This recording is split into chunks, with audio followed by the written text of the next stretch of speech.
성경 말씀 함께 읽겠습니다. 오늘은 누가복음 4장 16절부터 30절까지의 말씀입니다. 누가복음 4장 16절부터 30절까지입니다.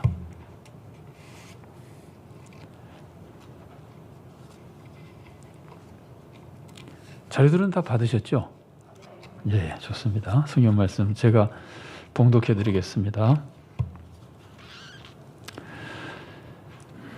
예수께서 그 자라나신 곳 나사렛에 이르사 안식일에 늘 하시던 대로 회당에 들어가사 성경을 읽으려고 서심해 선지자 이사야의 글을 들이거늘 책을 펴서 이렇게 기록된 데를 찾으시니 곧 주의 성령이 내게 임하셨으니 이는 가난한 자에게 복음을 전하게 하시려고 내게 기름을 부으시고 나를 보내사 포로된 자에게 자유를 눈먼 자에게 다시 보게 함을 전파하며 눌린 자를 자유롭게 하고 주의 은혜의 해를 전파하게 하려 하심이라 하였더라.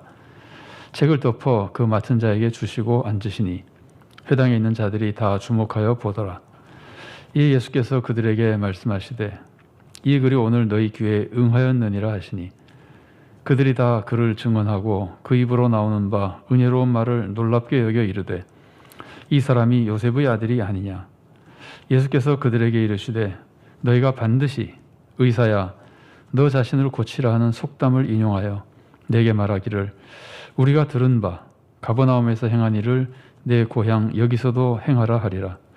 또 이르시되 내가 진실로 너희에게 이르노니 선지자가 고향에서는 환영을 받는 자가 없느니라.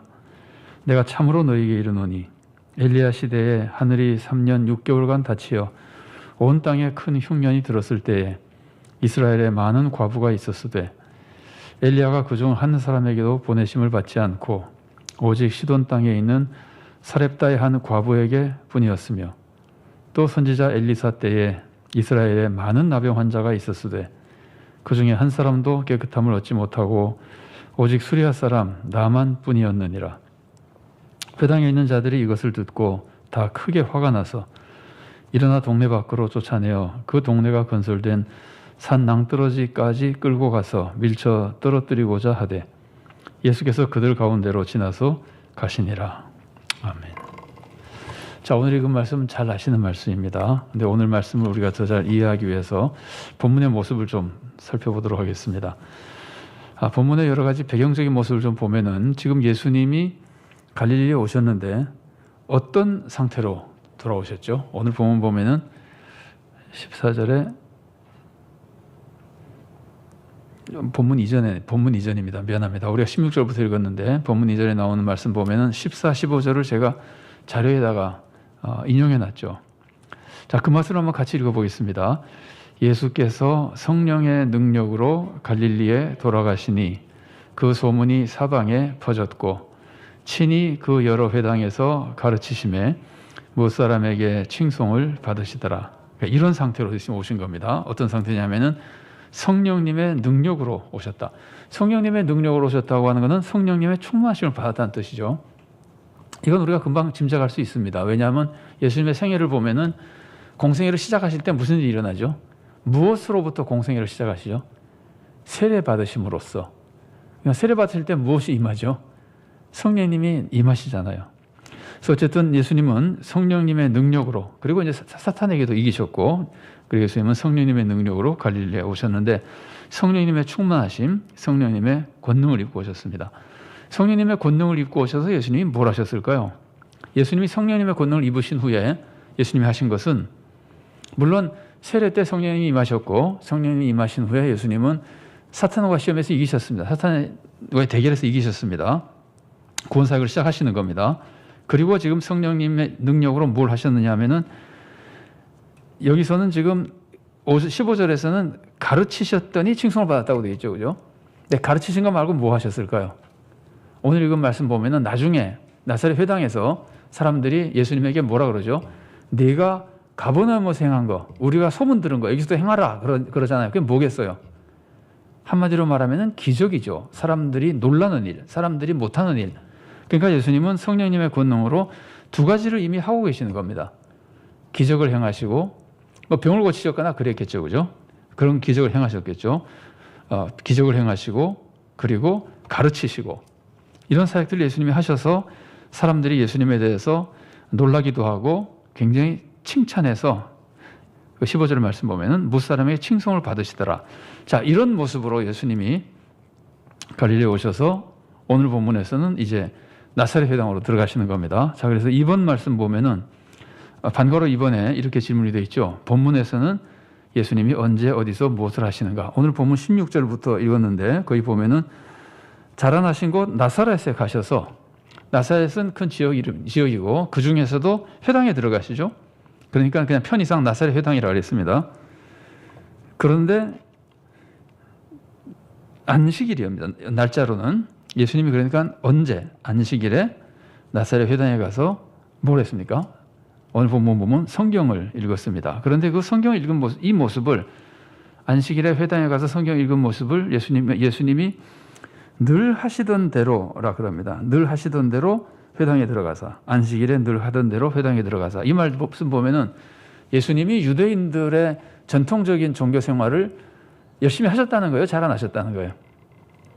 예수님의 이미지 중에는 유대인들의 신앙생활에 잘 따르지 않은 모습이 굉장히 많이 있는 것 같죠, 그죠?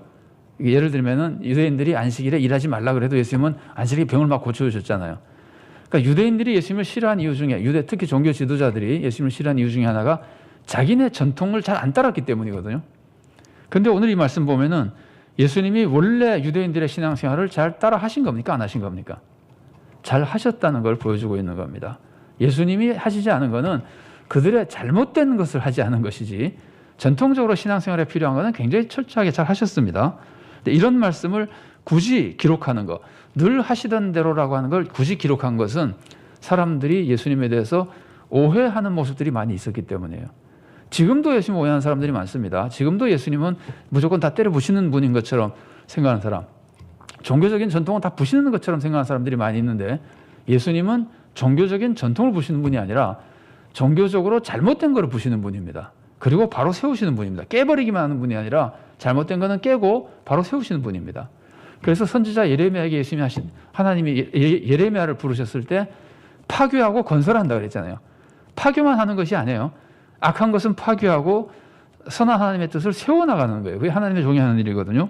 자, 어쨌든 이 표현이 지금 우리들에게는 특별하지 않을 수도 있으나 예수님에 대해서 그 왜곡된 이미지를 가지고 있는 사람에게는 굉장히 중요한 모습입니다. 그리고 이런 것들을 누가복음이 특별히 기록한 이유는, 이 누가복음이 기록될 당시에 복음을 전하는 데 있어서 큰 방해거리 하나가 뭐냐면은, 기독교는 법도 지키지 않는 이상한 종교라는 참소가 많이 있었어요. 그래서 예를 들면 종교법, 유대교에서 나왔는데 유대교법도 지키지 않고 사회법도 지키지 않고 사회를 파괴하는 아주 이상한 종교다. 그래서 이제 박해하는 사람들이 많이 있었거든요. 참소하고, 그것을 막기 위해서, 그런 오해를 풀고 복음을 잘 전하도록 하기 위해서, 여러분 전에 우리가 사도행전 공부했었잖아요. 사도행전 공부할 때 그런 말씀 나왔던 거 기억이 나십니까? 사도행전을 봐도 그 기독교가 악한 종교가 아니라는 걸 설명하는 내용이 굉장히 많이 나와요. 그게 다 선교적인 목적 때문에 그러거든요. 당시 사람들이 기독교가 반국가적이다, 반역적이다 이렇게 생각하면 함부로 신앙생활 할 수가 없잖아요. 그래서 그렇지 않다는 걸 알려주는 모습들이 많이 나오는데, 이런 것도 일종의 그런 것입니다. 종교적으로도 문제가 없는 종교고, 사실은 문제가 없다는 표현이 좀 이상하긴 하지만 사람들이 오해하고 있는 그런 문제는 없다, 이런 뜻입니다. 그리고 사회적으로도 그런 문제가 없다. 이것은 정말 건실한, 이건 일상적인 사람들에게, 예수님 아직 잘 모르는 사람들을 믿게 만들 때 방해거리를 없애기 위한 모습들입니다. 그래서 기독교에 대한 반감을 줄여주고 마음 놓고 예수님을 믿을 수 있도록, 복음을 받아들일 수 있도록 돕는 그런 역할을 하는 겁니다. 예수님이 늘 하시던 대로 안식일에 회당에 들어가셨고, 회당에 들어가셔서 성경 읽으십니다. 당시 회당 예배 순서 중에는 성경 읽는 순서가 있는데, 율법서를 읽고 선지서를 읽습니다. 그러니까 율법서를 먼저 읽고 선지서를 읽거든요. 그런데 여기서 선지서라고 하는 것은 구약 성경 보면은 율법과 선지자의 대강령이다. 그럼 구약 성경 전체를 의미한다 그러잖아요. 여러분 그거 아시죠? 구약 성경을 의미할 때 구약 성경은 이제 크게 보면은 율법서, 선지서, 시서 이렇게 세 가지로 되어 있는데, 그 중에서 시서는 후대에 이렇게 많이 정리하고 그래서 그 오래전에는 율법과 연서 그러면은 구약성경 전체를 의미할 때가 굉장히 많이 있었어요. 그래서 예수님이 이웃을 내 자신같이 사랑하라. 그러니까 먼저 남을 대접하라. 이것이 율법과 선지자의 강령이니라. 이런 것들이 다 성경 전체를 의미하는 거예요. 그런데 이제 선지서 안에는 전기 선지서가 있고 후기 선지서가 있습니다. 이렇게 전기 선지서가 여호수아서부터 열왕기하까지 지금 우리로 하면은 그 앞부분에 나오는 부분인데 이게 지금은 역사서라고 부를 때가 굉장히 많이 있어요. 그러니까 선지서 안에 지금 우리가 말하는 역사서가 포함되어 있는 거예요. 전기 선지서, 후기 선지서. 자, 어쨌든 율법서, 선지서를 회당 예배에서 읽는데 지금 예수님이 이사야서를 읽게 된 거는 이 앞에 다른 사람이 율법서를 읽은 것 같습니다. 회당 예배 순서를 볼 때. 그리고 지금 예언서 읽을 차례에 예수님께 이사야서를 갖다 주고 예수님이 이제 이사야서를 읽게 되는 겁니다. 자, 그런데 그 중에 그 전에 우리가 한번 생각해 봐야 될 게 뭐냐면은 그 양괄호 3번 보면은요. 회당을 방문한 랍비에게 어떨 때는 랍비인지 아닌지 잘 모르지만 손님에게 외부 손님에게 성경 읽을 기회나 말씀 권할 기회를 주기도 합니다. 그분에게 성경을 좀 읽어 주십시오 하고 부탁하거나 그러니까 회당 예배는 보통 회당장이 이제 전체를 이끌어 갑니다. 그러면서 순서를 부탁하기도 그러는데 그래서 그 사도행전에 보면 이런 말씀이 나오죠. 거기 지금 사도행전 13장 15절 말씀이 인용되어 있죠. 제가 봉독해 드리겠습니다. 율법과 선지자의 글을 읽은 후에 회당장들이 사람을 보내어 물어 이르되 형제들아 만일 백성을 권할 말이 있거든 말하라 하니 이게 지금 사도 바울이 회당에 들어갔는데 이 회당에 있는 사람들이 회당장이 이제 예배를 이끌어 가면서 그때 참석한 손님인 바울에게 말씀 권할 일이 좀 해달라 이렇게 이제 부탁하는 거거든요. 이런 것들이 이 회당 예배에 있었던 어떤 그 뭐랄까요 흔히 있었던 관습이었어요.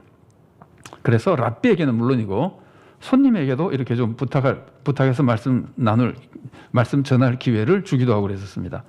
그래서 예수님은 여기서 아마 뭐 이미 소문이 나 있었으니까 더 그랬을 수도 있습니다. 예수님께 말씀을 예언서를 읽어달라고 이제 예언서를 준 겁니다. 그래서 양괄호 4번 말씀이 그 내용입니다. 다른 사람이 율법서를 읽고 선지서 읽을 차례에 예수님에게 이사야서를 드리니까 예수님은 이사야서에서 61장 1, 2절을 읽으신 겁니다. 이사야 61장 1, 2절 말씀을 오늘 누가복음에 인용이 되어 있긴 하지만 제가 한번 다시 봉독해 드리겠습니다. 주 여호와의 영이 내게 내리셨으니 이는 여호와께서 내게 기름을 부으사 가난한 자에게 아름다운 소식을 전하게 하려 하심이라. 나를 보내사 마음이 상한 자를 고치며 포로된 자에게 자유를 갇힌 자에게 노임을 선포하며 여호와의 은혜의 해와 우리 하나님의 보복의 날을 선포하여 모든 슬픈 자를 위로하되. 자, 이게 이제 메시아에 대한 말씀이거든요.